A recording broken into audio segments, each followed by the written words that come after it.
Hey everyone, welcome to Christina Cakes It. I'm Christina and today I'm making a giant peach-shaped cake.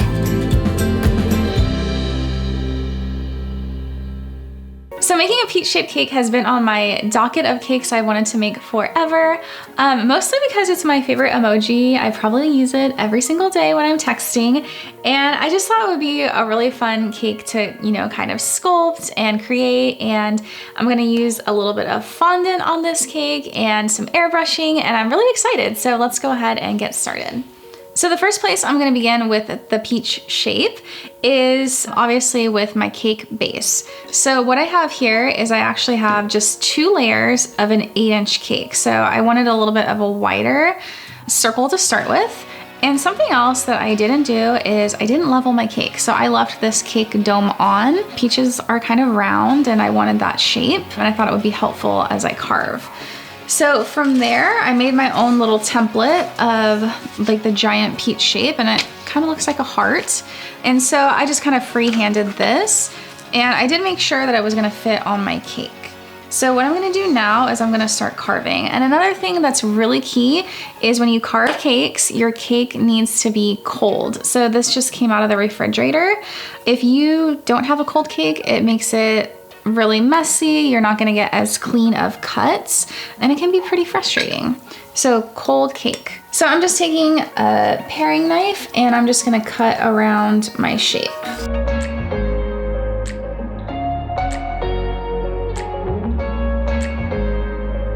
Of course, we had to go funfetti for this cake.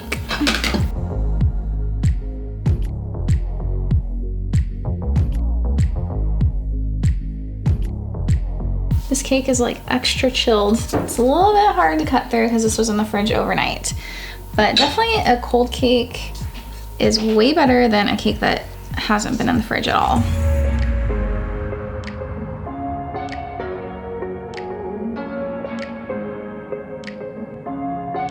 All right, and peaches have like that little line here. So I'm just going to kind of like make a little indentation here. This cake's like, it's almost like between a 2D and 3D cake. Like it's not completely 3D, but it's definitely not completely flat either.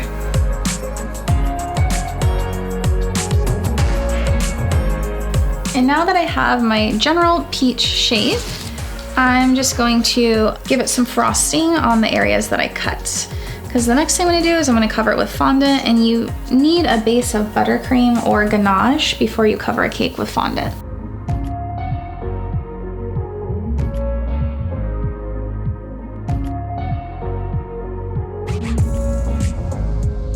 So the beauty of fondant covered cakes is the buttercream underneath. It doesn't have to be perfect at all because it's gonna be covered with some smooth, beautiful fondant.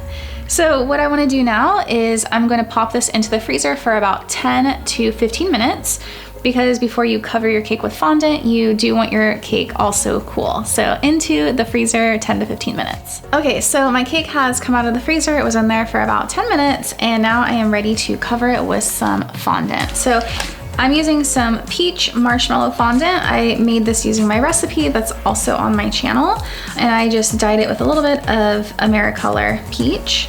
And the reason I like making my own fondant is because it's actually really easy to make, and I can make any shade that I want, and it's pretty cost effective. So I'm just gonna start by rolling this out. And fondant does have a tendency to get like a little bit like hard to work. So you might wanna warm it up and knead it with your hands a little bit, like you're like kneading bread dough.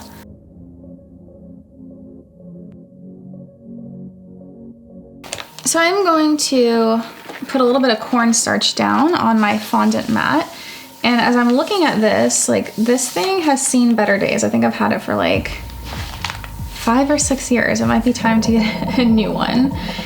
And I'm gonna put a little bit of cornstarch onto my rolling pin as well.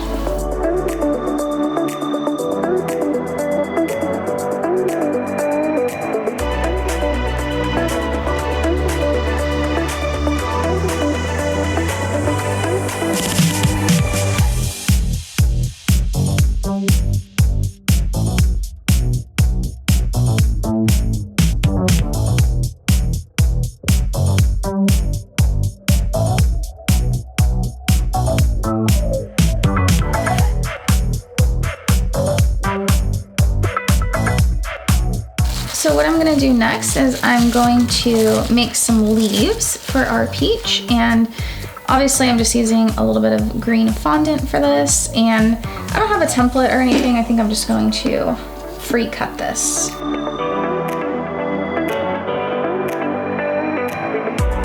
And of course, this peach needs a stem, so I have some fondant that I dyed with chocolate brown food coloring, and I think I'm gonna use a cake pop stick and like wrap it so that I can just kind of stick this right into the peach.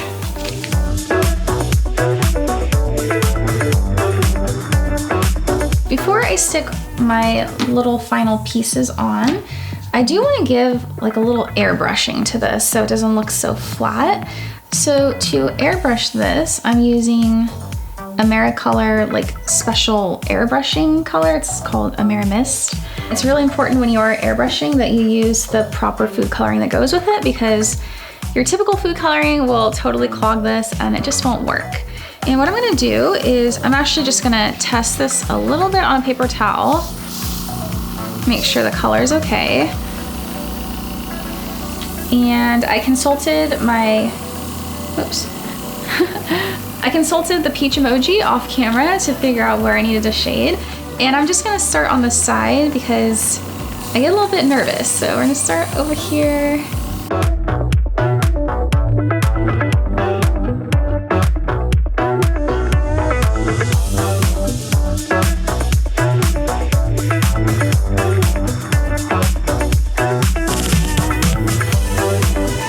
So now I'm ready to add my final little pieces.